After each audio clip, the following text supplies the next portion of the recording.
Welcome to Read to Succeed, where today we're talking to sales expert and author of the book Win the Relationship, Not the Deal, and host of the podcast Quarterback DadCast, Casey Jacox. Now, Casey's agreed to share with us the name and information about books that he has read over the years that have been influential in his career so far. Hi, Casey. Thank you for agreeing to share with us on Read to Succeed today.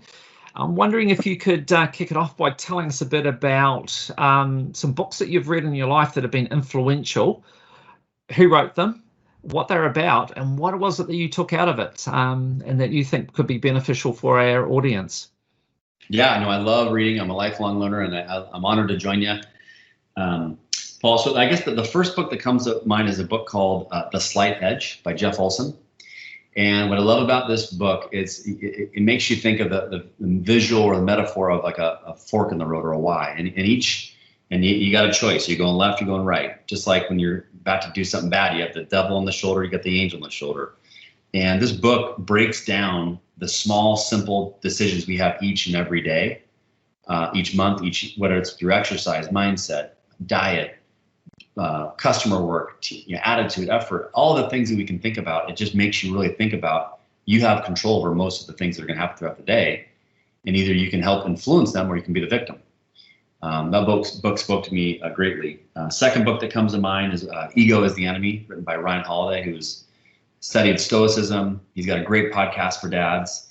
He's got another couple book, Obstacles the Way. He's just, I think, a talented young author. I think the guy's only 34 years old, which is amazing how smart he is. And for me, it's a good reminder about ego. Like, ego is the enemy, exactly what the book talks about. Too often that people will argue or will fight because we want to be right. And being right doesn't get you anywhere. Getting what you want gets you where, because you're getting good outcomes, positive outcomes for not only you, but your team, your customer, people around you. And the last book that comes to mind, I will, with a waiver to your listeners out there, before you research this book or before you Google search it or Bing it, whatever tool you use, it's called Getting Naked. So be careful what you search results come up. But the book is called Getting Naked. It's written by Patrick Lencioni.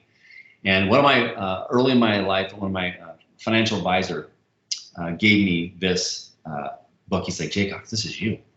It's a business fable. He's like, this book, I think, describes your life. I'm like, well, I'm intrigued. I want to read it. And so it is about the things I'm very passionate about: humility and vulnerability, which is my definition for leadership. I think the best leaders in my life are humble enough to say where they messed up, but are vulnerable enough to say what they don't know. And this book is a business fable about an insurance, I think a gentleman who sells insurance, competing with a different firm who's more transactional.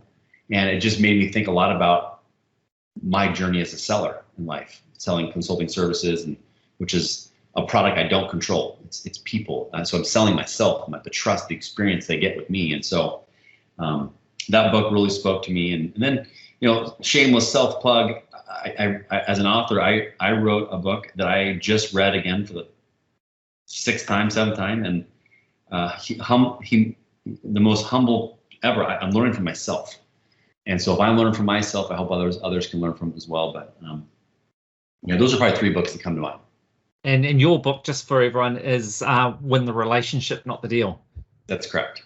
And isn't it interesting, because we were talking about this before, about how even though you've written something, you can still learn something from it yourself. It sounds crazy, doesn't it? But it's true. Well, someone in my writing journey told me that authors will write for themselves. And I resisted that, and I didn't quite understand it. But now as I look back, I'm like, aha, maybe I know what they're talking about. Actually, I have one more book. I lied. I got one more book. 7 Habits of Highly Effective People by Stephen Covey. I love that book. That's actually, in another interview, I was asked about books for me, and that's one of the ones I refer to. Have you listened to it? I haven't listened to it. I read the book, but I've never listened to the audio book, no. So I read it in college. I wasn't mature enough to understand it, at least my maturity level. I had a gentleman by the name of Ray say, Casey, you got to listen to it. Audible changed my life. And this was one of the first books I listened to on Audible after I left my company in 2019. And it's actual Covey himself narrating it. Wow. And I could not, I was outside with my earbuds in nonstop. I just could not get enough of it. It was so, he's such a good storyteller. His voice is just I was like, I could not stop listening. And I love those. I mean, a couple of the habits he talks about in his journey, begin with the end in mind. And my other favorite one is seek to understand before being understood. And as a seller, I always teach my clients I coach, tell me what questions you're asking. Tell me what the pain the customer sits in. Tell me how get them to truly sit in their moment of pain, because if we can't identify that, they don't need you. You're wasting your time and theirs. Your job is to help them, and you're not going to sell anything. The client's going to sell themselves. You're just helping them expose how big of a problem they have or how they don't have. And maybe you ask questions and you prove that they don't need you. But I think that book does such a good job of bringing those, another one of his habits, think win-win. It's about try the situations where if you're just winning as a seller, but the client's losing, that's not win-win. No, short-term strategy. So if you were to imagine yourself to this point in your life and you hadn't read books, where do you think you would be relative to where you are now? If I hadn't written a book? No, you hadn't read books. So you hadn't read not just these books that we've talked about, but other books. Probably in a van down by the river. No, I don't know. That's a good question. It's a scary thought. I'd have a closed mind. I'd probably have ego issues. I'd probably be a know-it-all. But I know that wouldn't happen because my parents wouldn't let me and my coaches wouldn't let me have that. But yeah, I think reading is just a gift. You learn, and it's stories and it's perspectives, and it just opens your mind, like we talked about earlier today, Paul, is this untapped resources, your brain. There's so much out there that we can learn from if we just, take time to do it. And that's what books do. So. Okay, I've got one final question for you. Thoughts on hardcover books versus audio books. Which do you typically read or listen to?